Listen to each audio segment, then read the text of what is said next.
The 2025 Grammys have announced their nominations. The nominations have been very questionable. Let's talk about the Grammys, and I'm also going to be doing a prediction as well. Let's get into it, guys.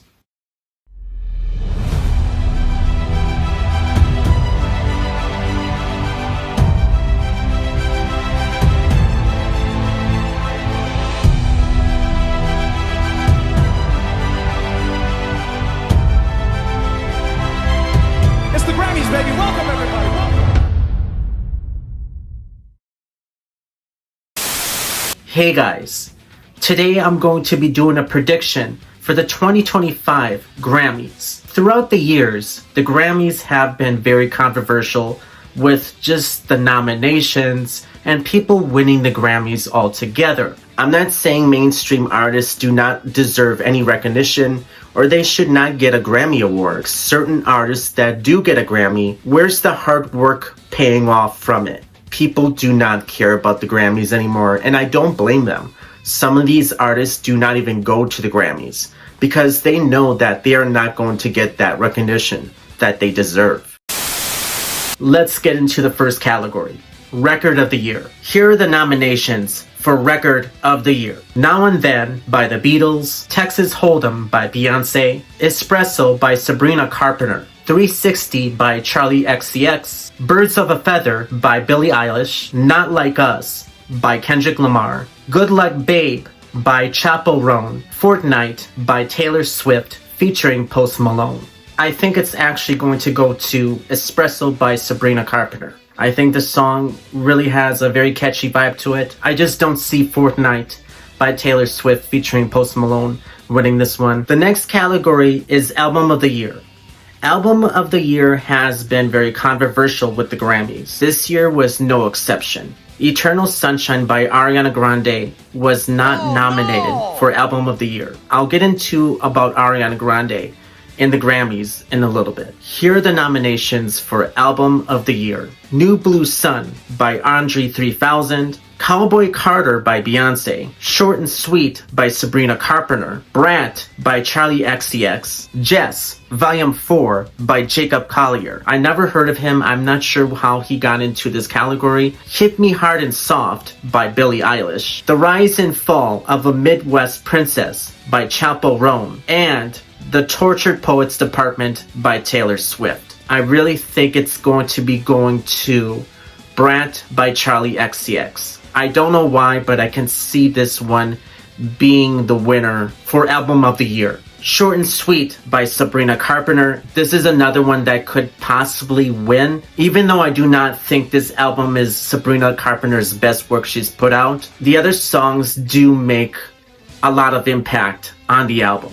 But some of the other songs just do not fit those moments. They're kind of like squished in between in the middle. The Tortured Poets Department by Taylor Swift. I just don't understand why this album is under Album of the Year. It sounds like songs that just did not make the final cut. I don't think the songs were the greatest, but they do have some moments in certain areas on this album. I do love Taylor Swift, and just to hear this album, she can do way better on what she is putting out now. This isn't hate towards Taylor Swift at all. I think she is one of the greatest artists in our generation. She's a great songwriter. She is also a very smart woman. She knows what she wants and what she doesn't want in her music. False God is probably the most underrated song by Taylor Swift. As for the Tortured Poets Department, I just don't understand the hype around it. I would not be happy if this one ends up winning because it will show me that the Grammys only care about mediocrity. They just don't take everything seriously like they used to. And I'm not saying they never did. Cowboy Carter by Beyonce.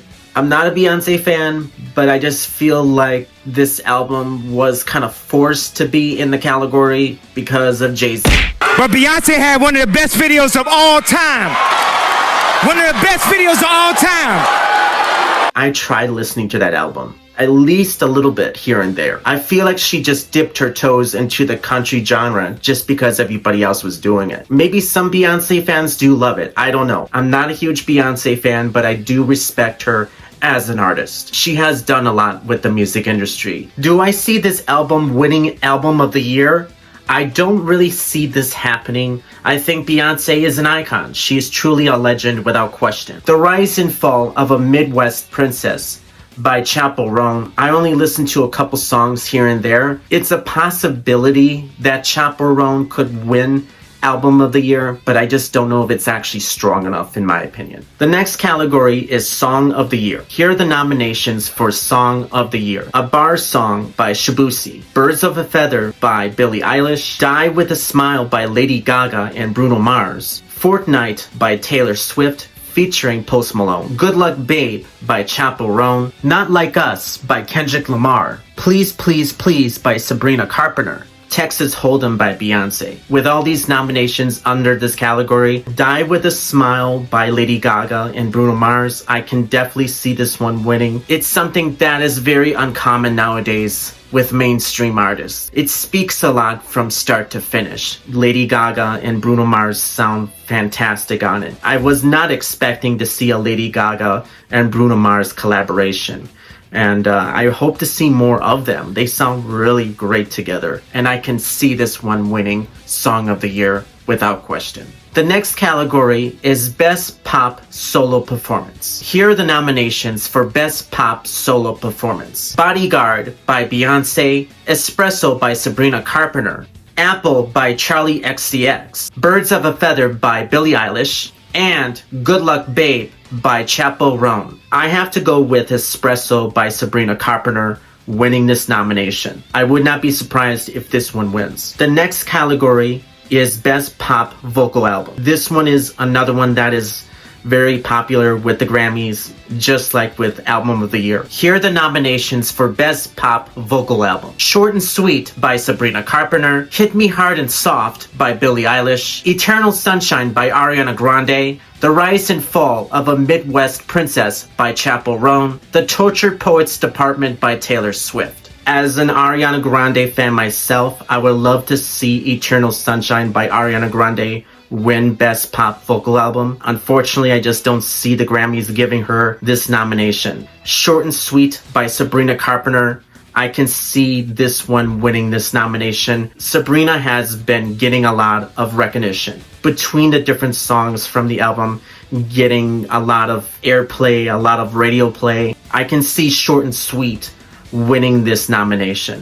Why is the Tortured Poets Department getting these other nominations is something I just don't understand. Short and Sweet by Sabrina Carpenter is probably my pick for this nomination. Throughout the years, Ariana Grande and the Grammys have been not in a really good way. They really just do not respect her work. It feels like that the Grammys only use Ariana Grande for clout, and they only use her when they need her to perform on their stage. It's mostly about politics and not about the art. I vision the Grammys like the Daytona 500. This is basically your crown jewel. I just feel like every single year that she's nominated, they do not give her anything in the process. It just feels like she's in that same situation when Dale Earnhardt was trying to win the Daytona 500.